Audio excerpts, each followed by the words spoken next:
ಪೂರ್ಣತೆ ಇರುವುದು ಶಕ್ತಿಯ ಸಾನ್ನಿಧ್ಯದಲ್ಲಿ. ಶಕ್ತಿ ಇಲ್ಲದೆ ನಾ ಶಿವವಾಗುವುದು ಹೇಗೆ? ಶವ ಆಗಿದ್ರೆ ಹೇಗೆ? ಹಾಗಾಗಬಾರದು ಅಂತಾದರೆ ಶಕ್ತಿ ಇಲ್ಲದೆ ಶಿವನು ಪೂರ್ಣನಲ್ಲ, ಹೌದಲ್ಲ? ಪ್ರಾಪ್ತವಾದಂತಹ ಮರುಗಳಿಗೆಯಲ್ಲಿ ನನ್ನ ಪ್ರಯಾಣವನ್ನೇ ಆರಂಭಿಸಿದೆ. ತೊಂದರೆ ಏನು? ಬಹಳ ದೂರ ಏನು ಬರಲಿಲ್ಲ. ಆದ್ದರಿಂದ ಮತ್ತೆ ಹಿಂದಿರುಗಿ ಹೋಗಿ ಕೇಳ್ತೇನೆ.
ಕೆಲವು ಯೋಜನೆ ಗತಿಸಿದನೋ ಏನು?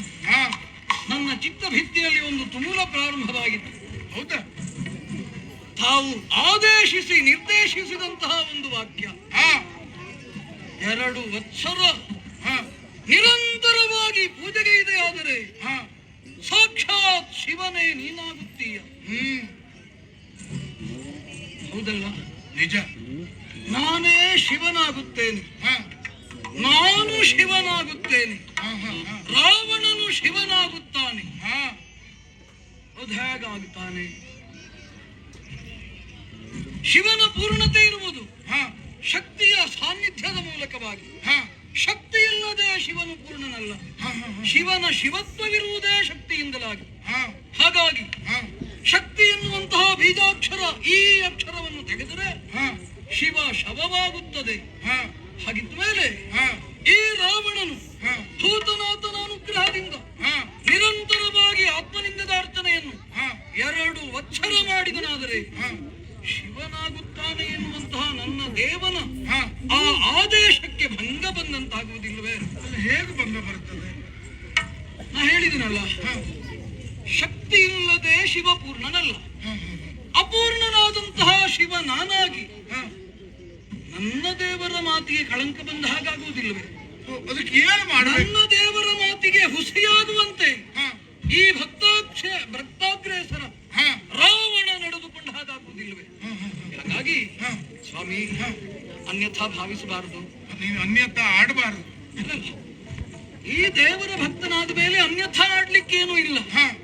ಕೆಲವೊಂದು ಸಾರಿ ಏನಾಗ್ತದೆ, ನಾವು ಆಡುವ ಲಕ್ಷ್ಯ ಬೇರೆ, ಮುಂದಿರುವವನು ತಿಳಿಯುವಂತಹ ಲಕ್ಷ್ಯ ಬೇರೆ. ಅವರವರ ಭಾವಕ್ಕೆ, ಅವರವರ ಭಕ್ತಿಗೆ. ಹಾಗಾಗಿ ನನ್ನ ಭಕ್ತಿಯ ಮಾರ್ಗವೇ ಬೇರೆ, ಆ ಭಕ್ತಿಯ ಆಶ್ರಯವಾದಂತಹ ಭಗವಂತನು ತಿಳಿಯುವಂತಹ ವಿಧಾನವೇ ಬೇರೆ ಅಂತಾದ್ರೆ ಗುರಿ ವ್ಯತ್ಯಾಸ ಆಗ್ತದೆ. ನಾನು ಖಂಡಿತ ಆಗ ತಿಳಿಯುವುದೇ. ಆ ಭರವಸೆ ನನ್ನ ಆತ್ಮವನ್ನೇ ನಿನಗೆ ಕೊಟ್ಟಿದ್ದೇನೆ. ಹೌದು, ಇನ್ನು ತಪ್ಪು ತಿಳಿತೇನೆ ಅಲ್ಲ? ಹಾಗಲ್ಲ, ತಪ್ಪು ತಿಳಿತೀರಿ ಅಂತ ಅಲ್ಲ, ತಪ್ಪಾಗಬಾರದಲ್ಲ? ಖಂಡಿತ ಆಗಬಾರದು. ಈಗ ತಪ್ಪಾಯಿತು ಅಂತಾದ್ರೆ ನಾನು ಆಡುವ ಮಾತಿನಿಂದ ಅರ್ಥವೇ ತಪ್ಪಿ ಹೋಗ್ತದೆ. ಹೌದು, ಅನರ್ಥಕಂಗಾಗಿರ್ತದೆ. ಹೌದು, ಅಲ್ವಾ? ಮಾತು ತಪ್ಪಬಹುದು, ಹ. ಅರ್ಥ ತಪ್ಪಬಾರದು. ಹಾ, ಹಾಗಾಗಿ ಯಾವಾಗ್ಲೂ ಅರ್ಥ ಮುಖ್ಯ. ಹೌದು, ಮಾತು ಹೆಚ್ಚು ಕಡಿಮೆ. ಮಾತು ತಪ್ಪಿದರೆ ತೊಂದರೆ ಇಲ್ಲ, ಹೌದು. ಆದ್ರೆ ಅರ್ಥ ತಪ್ಪದ ಹಾಗೆ ನೋಡ್ಕೊಳ್ಬೇಕು. ಹೌದು. ಮಾತಿನ ಅರ್ಥ ಯಾವುದು? ಹಾ, ಸತ್ಯಂ ವದ ಅಂತ ವೇದ ಪ್ರಣೀತವಾದಂತಹ ಮಾತು. ಹಾ, ಸತ್ಯ ಯಾವುದು ಅಂತ ತಿಳಿಯದೆ ವದ ಅಂತ ಹೇಳಿದ್ರೆ ಸತ್ಯದ ವಧೆ ಆಗುವುದಿಲ್ವೇ? ಖಂಡಿತ. ಹಾಗಾಗಿ ಹಾ, ಯಾವುದು ಸತ್ಯ?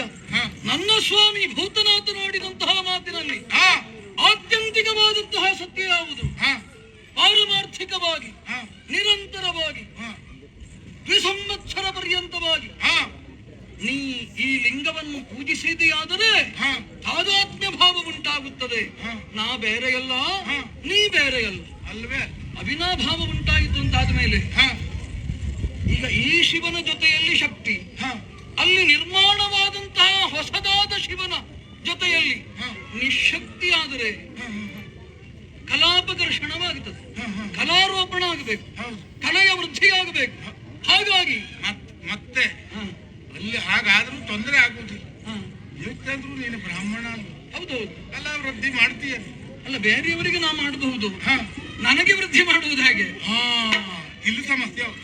ಹಾ, ಯಾಕಂದ್ರೆ ಹಾ, ನಾ ಬ್ರಾಹ್ಮಣ, ಹಾ, ನಾ ಮಹಾಬ್ರಾಹ್ಮಣ ಎಂಬ ಹಾಗೆ ಹಾ, ಜಗತ್ತು ಗುರುತಿಸುತ್ತಿದೆ. ಹಾ, ಮತ್ತೆ ಕೆಲವರು ಹೇಳಿದ್ದುಂಟು, ಹಾ, ರಾಕ್ಷಸಿ ಭಾವವು ಐಕ್ಯತೆಯನ್ನು ಪಡೆದಿದ್ದರಿಂದ ಹಾ, ನೀ ಬ್ರಹ್ಮ ರಾಕ್ಷಸ ಎಂಬ ಹಾಗೆ ಹಾ. ಯಾವುದಕ್ಕೂ ತಲೆ ಕೆಡಿಸಿಕೊಳ್ಳುವ ಆಗ್ಲೇ ಹೇಳಿದ್ನಲ್ಲ, ಅವರವರ ಭಾವಕ್ಕೆ ಅವರವರ ಬಿಟ್ಕೊಳ್ಬೇಕು ನಾವು. ಹಾಗಾಗಿ ಹಾ, ನಾನಾಗಿ ಸಾಗುತ್ತಿರುವಾಗ ಹಾ, ಈಗ ಮತ್ತೊಬ್ಬರಿಗೆ ಕಲೆ ಕೊಡಬಹುದು, ಹಾ. ನನಗೆ ಕಲಾರೋಪಣೆ ಮಾಡಿಕೊಳ್ಳುವುದಾಗಿ. ಅಲ್ಲ, ಹೇಗೆ? ಅದಕ್ಕೆ ಏನು ಉಪಾಯ?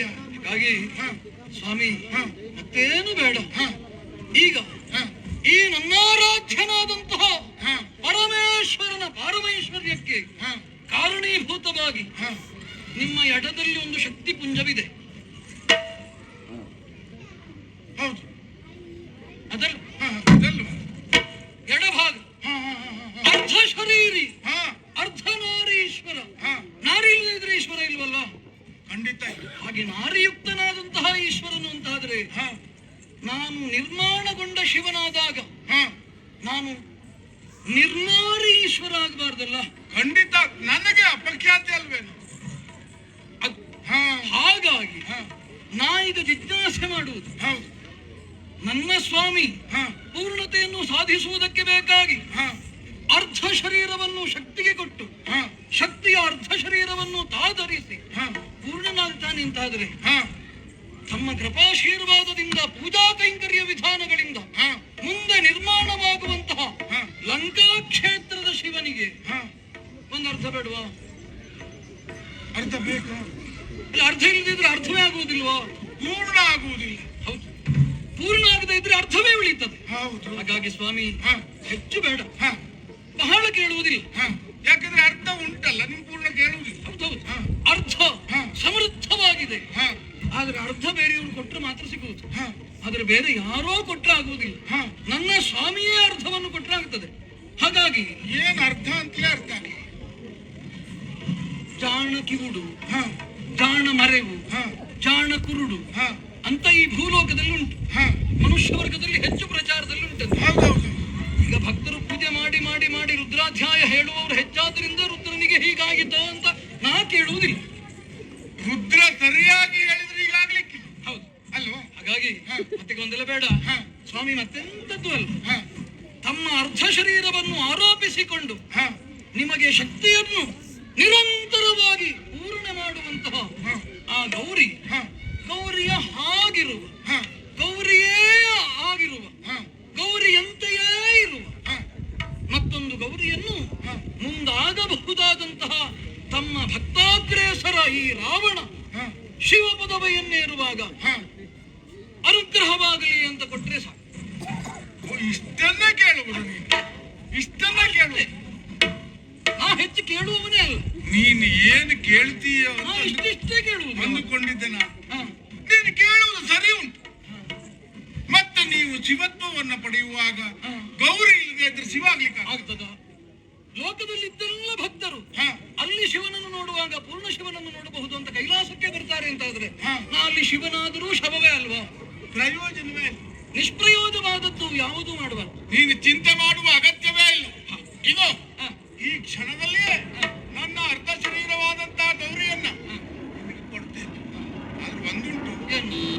ಹೋಗುವಾಗ ತಿರುಗಿ ನೋಡಬಾರ್ದು.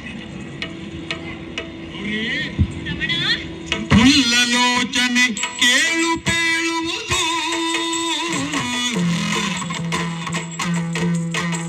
ಹುಲ್ಲಲೋಚನೆ ಕೇಳು ಪೇಳುವುದು ಭಕ್ತರಿಗೆಲ್ಲ ಆಕಾಂಕ್ಷೆಯ ಭಕ್ತರಿಗೆಲ್ಲ ಆಕಾಂಕ್ಷೆಯ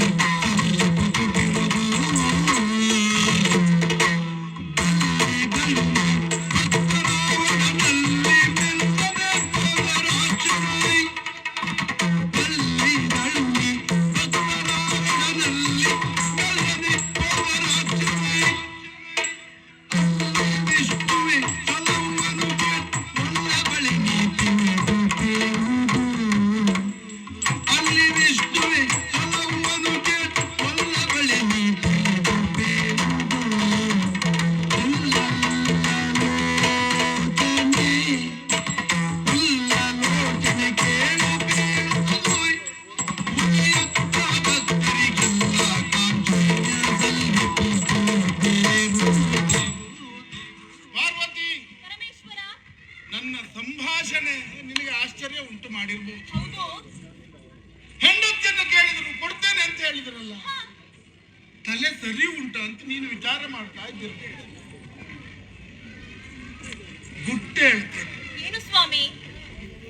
ಅವನಿಗೆ ಆಗಿಂದಾಗ ನಾನು ಸೂಚನೆಯನ್ನ ಕೊಡ್ತಾ ಇದ್ದೆ. ಹಾ? ತಲೆ ಎಷ್ಟು ಗಟ್ಟಿ ಉಂಟು ಅಷ್ಟು ಭಾರ ಮಾತ್ರ ಹೊರಬೇಕು. ಹೌದು. ತಲೆಯ ಹೊರುವ ಭಾರಕ್ಕಿಂತ ದೊಡ್ಡ ಕಿರೀಟ ಆದ್ರೂ ಜಾರ್ತದೆ. ಹಾ. ಸೂಕ್ಷ್ಮವಾಗಿ ಹೇಳಿದ್ರು ಅವನಿಗೆ ಅರ್ಥವೇ ಆಗ್ಲಿಲ್ಲ. ಆಗ್ಲಿಲ್ಲ. ಅವನಷ್ಟಕ್ಕ ಹೋಯ್ತ. ಹಾ. ಅದಕ್ಕೆ ಕಾರಣ ಹಾ. ನಾನು ಎನ್ನುವ ಅಹಂಕಾರ ಇನ್ನೂ ಹೋಗಲಿಲ್ಲ ಅವನಿಗೆ. ಓ, ಅದರ ಪರಿಣಾಮ ಏನು? ಏನು? ಅವ ಆಡುವ ಪ್ರತಿಯೊಂದು ಮಾತನ್ನು ನಾನು ಗಮನಿಸ್ತಾ ಇದ್ದ. ಹಾ? ಕೇವಲ ಅವನಲ್ಲಿ ನಗುತ್ತಾ ಮಾತಾಡ್ತಿದ್ದೆ ಅಂತ ಭಾವಿಸಿದೆ. ಹ್ಮ್. ಚಲುವೆ ಯೌವನೆಯಾದ ಸತಿ ನನಗೆ ಬೇಕು ಅಂತ ಅವನ ಮಾತು. ಹಾ. ಅದನ್ನು ಹೇಳುವುದಕ್ಕೆ ಕಷ್ಟಪಟ್ಟ. ಹಾ, ಹೌದು. ಅದರಲ್ಲೇ ಅರ್ಥ ಆಗಬೇಕು ಅವನ ಅಂತರಂಗದ ಭಾವ ಏನು. ಇಲ್ಲದೆ ಇದ್ರ ಗೌರಿಯನ್ನು ನನ್ನೊಟ್ಟಿಗೆ ಕಳುಹಿಕೊಡು ಅಂತ ನೇರವಾಗಿ ಕೇಳ್ಬೋದಿತ್ತಲ್ಲ. ಹೌದು. ಸುತ್ತಿ ಬಳಸಿ ಯಾಕೆ? ಹಾ. ಸುತ್ತಿ ಬಳಸಿ ಯಾವಾಗ್ಲೂ ಮಾತಾಡುವುದು ಯಾಕೆ? ಹಾ. ತಪ್ಪು ಹೇಳ್ತಾ ಇದ್ದೇವೆ ಅನ್ನೋದು ಗೊತ್ತಿತ್ತು ಹೇಳು ಹೌದು. ಅಲ್ವಾ? ಹೌದು. ಅವನ ಸ್ಥಿತಿಯು ಹಾಗೆ ಆಗಿದೆ. ಹ್ಮ್. ನಿನ್ನನ್ನು ಕೇಳಿದ್ನಲ್ಲ, ಹಾ. ನಾನು ಕೊಡ್ತೇನೆ ಅಂತ ಹೇಳಿದ್ದೇನೆ. ನೀನು ಚಿಂತೆ ಮಾಡುವುದು ಬೇಡ, ಹಾ. ಅವನ ಹಿಂದೆ ಹೋಗ್ತಾ ಇರು. ಹಾ.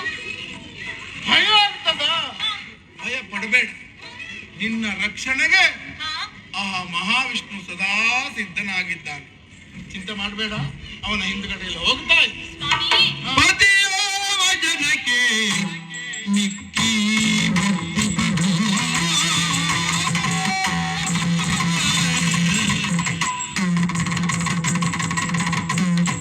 ಪತಿಯಾವ ಜನಕ್ಕೆ ಮಿಕ್ಕಿ ಬರ್ತಿ ಬರು ಪತಿಯಾವ ಜನಕ್ಕೆ ಮಿಕ್ಕಿ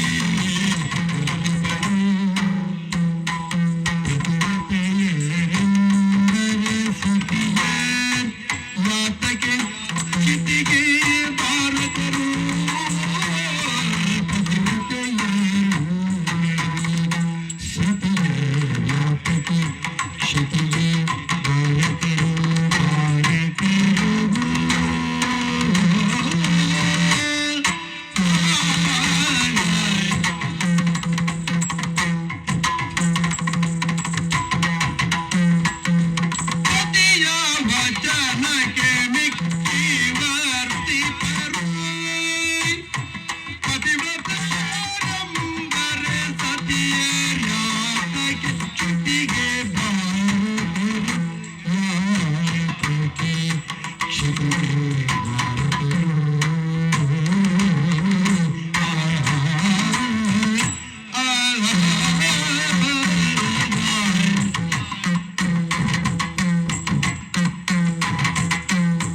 ಇದು ರಾವಣ ಇದ್ದ ಗಿರಿಜಯ ತಿರುಗಿ ನೋಡದಿರೆನು ತಾಯ್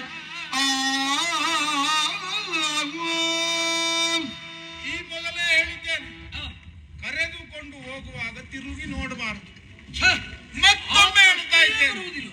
ಮತ್ತೊಮ್ಮೆ ಹೇಳ್ತಾ ಇದ್ದೇನೆ, ನೀನು ತಿರುಗಿ ನೋಡಿದೆ ಅಂತಾದ್ರೆ ಆ ಕ್ಷಣದ ನಂತರ ಅವಳು ಇರುವುದಿಲ್ಲ. ತೊಂದ್ರೆ ಇಲ್ಲ. ಹಾಗಾಗಿ ಯಾವಾಗ ಏನಾದ್ರೂ ಪಡೆದ ಮೇಲೆ ನಮ್ಮ ಸ್ಥಾನಕ್ಕೆ ಹೋಗಿ ಭದ್ರತೆಯನ್ನು ಮಾಡಿದ್ದೇ ಅಭ್ಯಾಸ ಹೊರತು ಮಧ್ಯದಲ್ಲಿ ತಿರುಗಿ ಅಭ್ಯಾಸ ಇಲ್ಲ. ನಮ್ಮ ಬಲದ ಮೇಲೆ ಪ್ರಭುವಿನ ಆಶೀರ್ವಾದದ ಮೇಲೆ ನಂಬಿಕೆ ಇದೆ ಅಂತಾದ್ರೆ ತಿರುಗಿ ನೋಡುವ ಪ್ರಶ್ನೆಯೇ ಇಲ್ಲ.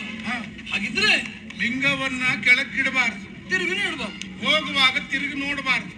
ನಮೋ ನಮೋ ಎರಡನ್ನು ನೆನಪಿನಲ್ಲಿಟ್ಟು ಒಳ್ಳೆಯ ಮನಸ್ಸಿದ್ದವರಿಗೆ ಒಳ್ಳೆಯದೇ ಆಗ್ತದೆ.